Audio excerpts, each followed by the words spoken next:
Hi friends, welcome back. ഇന്ന് നമ്മൾ ഇൻസ്റ്റൻ്റായിട്ട് പെട്ടെന്ന് ഉണ്ടാക്കാൻ പറ്റിയിട്ടുള്ള ശർക്കര ജിലേബിയുടെ റെസിപ്പിയാണ് കേട്ടോ ചെയ്യുന്നത്. പുറമേ നല്ല ക്രിസ്പി ആയിട്ടും അകത്ത് നല്ല ജ്യൂസി ആയിട്ടുള്ള ശർക്കര ജിലേബിയാണിത്. എല്ലാവർക്കും പെട്ടെന്ന് ഉണ്ടാക്കിയെടുക്കാൻ പറ്റിയിട്ടുള്ള റെസിപ്പിയാണ്. അപ്പോൾ നമുക്ക് എങ്ങനെയാണ് ഇത് തയ്യാറാക്കുക എന്നുള്ളതൊന്ന് നോക്കാം.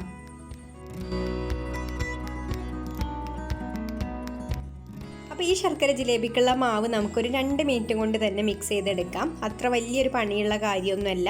അപ്പോൾ ആദ്യം തന്നെ ഞാനിവിടെ ശർക്കര ഉരുക്കിയെടുക്കട്ടെ. അപ്പോൾ ഞാനിവിടെ ഇതുപോലെ ഒരു 5 വലിയ ഒരു അച്ച് ശർക്കര എടുത്തിട്ടുണ്ട് കേട്ടോ. എൻ്റെ അടുത്ത് ഇപ്പോൾ ഇത്ര കളറുള്ള ശർക്കരയേ ഉള്ളൂ. അപ്പോൾ നല്ല കളറുള്ള ശർക്കരയാണ് ശർക്കര ജിലേബിക്ക് ഏറ്റവും നല്ല കളറ് കിട്ടാൻ നല്ലത് കേട്ടോ. അപ്പം ഞാൻ ഇതിലേക്കൊരു 1-1.5 കപ്പൊക്കെ വെള്ളം ഒഴിച്ചു കൊടുത്തിട്ട് ഇത് നന്നായിട്ടൊന്ന് തിളപ്പിച്ച് ഉരുക്കിയെടുക്കാം. അപ്പോൾ ഇത് ഉരുക്കി വരുന്ന സമയം കൊണ്ട് നമുക്ക് മാവ് മിക്സ് ചെയ്ത് വെക്കാം. അപ്പോൾ നമ്മുടെ ജിലേബിയുടെ മാവ് തയ്യാറാക്കാൻ വേണ്ടിയിട്ട് ഞാനിവിടെ 1 കപ്പ് ദോശമാവാണ് എടുത്തിട്ടുള്ളത്. നമ്മൾ സാധാരണ അരിയും ഉഴുന്നും പിന്നെ അല്പം ചോറും കൂടെ കൂട്ടി അരച്ചിട്ടുള്ള ദോശമാവാണ് കേട്ടോ.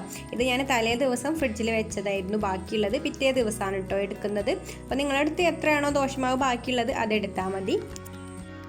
ഇനി ദോശമാവ് ഒന്ന് തിക്കാക്കി എടുക്കാൻ വേണ്ടിയിട്ട് നമുക്കിതിലേക്ക് മൈദപ്പൊടി ചേർത്ത് കൊടുക്കാം. അപ്പോൾ ഞാനിവിടെ 3 ടേബിൾ സ്പൂൺ നിറയെ മൈദയാണ് കേട്ടോ ഇട്ട് കൊടുത്തിട്ടുള്ളത്. അപ്പോൾ ഈ ഒരു ദോശമാവിൻ്റെ കൺസിസ്റ്റൻസിക്ക് ഈ ഒരു 3 ടേബിൾ സ്പൂൺ പാകമാണ്. അപ്പോൾ നിങ്ങളുടെ ദോശമാവിന് അനുസരിച്ച് നിങ്ങൾക്ക് എത്രയാണോ മൈദ വേണ്ടത് അതിനനുസരിച്ച് ചേർത്ത് കൊടുക്കാം.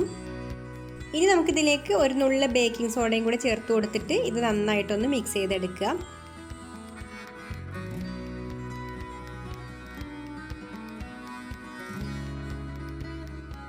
ഇതുപോലെ സ്പൂൺ വെച്ചിട്ട് നന്നായിട്ട് അടിച്ച് മിക്സ് ചെയ്തെടുക്കുക. ഈ ഒരു തിക്കിലാണ് കേട്ടോ നമുക്ക് ജിലേബിയുടെ മാവ് വേണ്ടത്. നമ്മൾ ഇതുപോലെ സ്പൂൺ വെച്ച് എടുത്തു നോക്കുമ്പോൾ മുറിഞ്ഞ് വീഴുന്ന ആ ഒരു പരുവത്തിൽ, ഇതുപോലെ വീഴുന്ന പരുവത്തിലാണ് നമുക്ക് മാവ്. ഇതൊരു കറക്റ്റ് കൺസിസ്റ്റൻസിയാണ്. ഇനി നമുക്ക് മാവ് ഏതെങ്കിലും സ്ക്യൂസിൻ ബോട്ടിലോ അല്ലെങ്കിൽ ഏതെങ്കിലും ഒരു കവറിൽ എടുത്തിട്ട് അതിൽ നിറച്ചിട്ട് അതിന് ഹോൾ ഉണ്ടാക്കിയാൽ മതി. അപ്പോൾ ഞാനിവിടെ എടുത്തിട്ടുള്ളത് ഇതുപോലെ കേക്കൊക്കെ ഐസിങ് ചെയ്യുന്ന ഒരു പൈപ്പിംഗ് ബാഗാണ് കേട്ടോ. അപ്പോൾ ഇതിൽ നമുക്ക് മാവ് നിറച്ച് കൊടുത്തിട്ട് നമുക്ക് എത്രയാണോ ജിലേബി വണ്ണം വേണ്ടത് അതിനനുസരിച്ച് അറ്റം കട്ട് ചെയ്ത് കൊടുത്താൽ മതി. അപ്പോഴേക്കും എന്താ നമ്മുടെ ശർക്കരയൊക്കെ ഉരുകി ശർക്കരപ്പാനി ഇവിടെ റെഡി ആയിട്ടുണ്ട്. ശർക്കരപ്പാനി ഒരുപാട് കട്ടിയാവണ്ട കേട്ടോ. ഒരുപാട് കട്ടിയായി കഴിഞ്ഞാൽ ജിലേബിയുടെ ഉള്ളിലേക്കൊന്നും ശർക്കരപ്പാനി കയറില്ല. അപ്പോൾ ഉള്ളിൽ നല്ല ജ്യൂസി ആയിട്ട് ഇരിക്കണം എന്നുണ്ടെങ്കിൽ ഒരുപാട് കട്ടിയില്ലാത്ത ശർക്കരപ്പാനിയാണ് നല്ലത്. അതായത് അത്യാവശ്യം നന്നായിട്ട് മധുരം വേണം, ഒരു ഒട്ടുന്ന ആ ഒരു പരുവത്തിലായി കിട്ടിയാൽ മതി കേട്ടോ. അപ്പോൾ എണ്ണ ഇവിടെ ചൂടായിട്ട് ഉണ്ടോ എന്നൊന്ന് നോക്കാം. എണ്ണ ചൂടായി വന്നിട്ടുണ്ട്. ഇനി നമുക്ക് ജിലേബി ഓരോന്നും ഇതുപോലെ സ്ക്യൂസ് ചെയ്ത് കൊടുക്കാം. അപ്പോൾ നിങ്ങൾക്ക് എത്രയാണോ വലിപ്പം വേണ്ടത് അതൊക്കെ ഓരോരുത്തരുടെ ഇഷ്ടത്തിനനുസരിച്ച് ചെയ്യാം കേട്ടോ. ഞാനിപ്പോൾ ഇവിടെ ചെറിയ ജിലേബിയാണ് ഉണ്ടാക്കുന്നത്. പിന്നെ ഇത് ഒരുപാട് വണ്ണത്തിലും ഉണ്ടാക്കുന്നില്ല കേട്ടോ.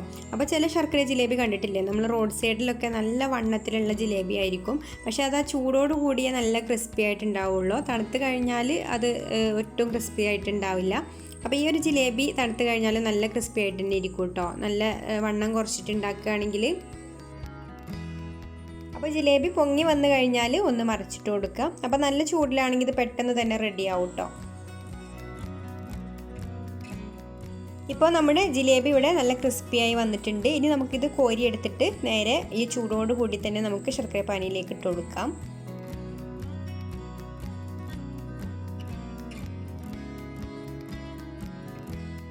ഒരുപാട് സമയമൊന്നും ശർക്കരപ്പാനിയിലിട്ട് വെക്കേണ്ട ആവശ്യമൊന്നുമില്ല കേട്ടോ. അപ്പോൾ കുതിർന്നു പോവും. നമ്മൾ അടുത്തത് റെഡിയാക്കുന്ന സമയം മതി. അപ്പോൾ അടുത്തത് റെഡിയാകുമ്പോഴേക്കും ഇതെടുത്തിട്ട് നമുക്ക് അടുത്തത് ഇട്ട് കൊടുക്കാം.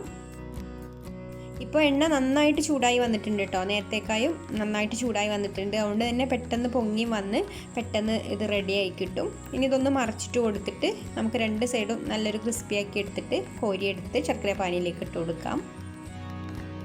അപ്പോൾ ആദ്യം ഇട്ട് കൊടുത്തത് നമുക്കിതൊന്ന് എടുത്ത് മാറ്റാം.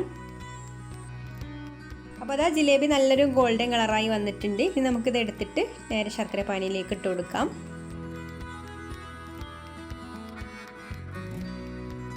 അപ്പോൾ ഇതുപോലെ നമുക്ക് ഓരോ ബാച്ചായിട്ട് ബാക്കിയുള്ളതെല്ലാം പൊരിച്ചെടുക്കാം. ഇതിൻ്റെ ഉള്ളിലേക്കൊക്കെ നന്നായിട്ട് ശർക്കരപ്പാനി കയറിയിട്ടുണ്ട് കേട്ടോ. അപ്പോൾ ഇതിൻ്റെ കളർ ഇങ്ങനെ ആയത് ശർക്കരേൻ്റെ കളർ കൊണ്ടാണ്. നല്ല കറുത്ത കളറിലുള്ള ശർക്കരയൊക്കെ ആണെങ്കിൽ ജിലേബിക്ക് നല്ല കളർ ഉണ്ടാവും. ഇതാ കണ്ടല്ലോ, ഇതിൻ്റെ ഉള്ളിലേക്കൊക്കെ നന്നായിട്ട് ശർക്കരപ്പാനി കയറിയിട്ടുണ്ട് കേട്ടോ. അപ്പോൾ അതാ നമ്മളിവിടെ മുഴുവൻ ജിലേബിയും ഇപ്പോൾ പൊരിച്ചെടുത്തിട്ടുണ്ട് കേട്ടോ. പൊരിച്ച് ശർക്കരപ്പാനിയിലൊക്കെ ഇട്ട് മാറ്റി വെച്ചിട്ടുള്ളതാണ്. അപ്പോൾ അതാ ഈ ഒരു കളറേ ഇതിന് കിട്ടിയിട്ടുള്ളൂ. ശർക്കരയ്ക്ക് ഇത്ര കളറേ ഉണ്ടായിരുന്നുള്ളൂ. അപ്പോൾ അതാ കണ്ടല്ലോ, ഉള്ളിൽ നല്ല ജ്യൂസി ആയിട്ട് ഇതാ ശർക്കരപ്പാനിയൊക്കെ നന്നായിട്ട് കയറിയിട്ടുണ്ട്. പുറത്താണെങ്കിൽ നല്ല ക്രിസ്പി ആയിട്ടാണ് ഇരിക്കുന്നത്. അപ്പോൾ എല്ലാവർക്കും ഈസി ആയിട്ട് ഉണ്ടാക്കാൻ പറ്റിയിട്ടുള്ള റെസിപ്പിയാണ്. അപ്പോൾ നിങ്ങൾക്ക് ഈ ഒരു വീഡിയോ ഇഷ്ടമായിട്ടുണ്ടെങ്കിൽ ഒന്ന് ലൈക്ക് ചെയ്യുക, അതുപോലെ ഷെയർ ചെയ്യുക, കമൻറ്റ് ചെയ്യുക. പിന്നെ എൻ്റെ ചാനൽ സബ്സ്ക്രൈബ് ചെയ്യാത്തവരാണെങ്കിൽ ഒന്ന് സബ്സ്ക്രൈബ് കൂടെ ചെയ്യണേ. അപ്പോൾ ഇനി മറ്റൊരു നല്ല റെസിപ്പിയുമായിട്ട് അടുത്ത വീഡിയോയിൽ കാണാം. താങ്ക്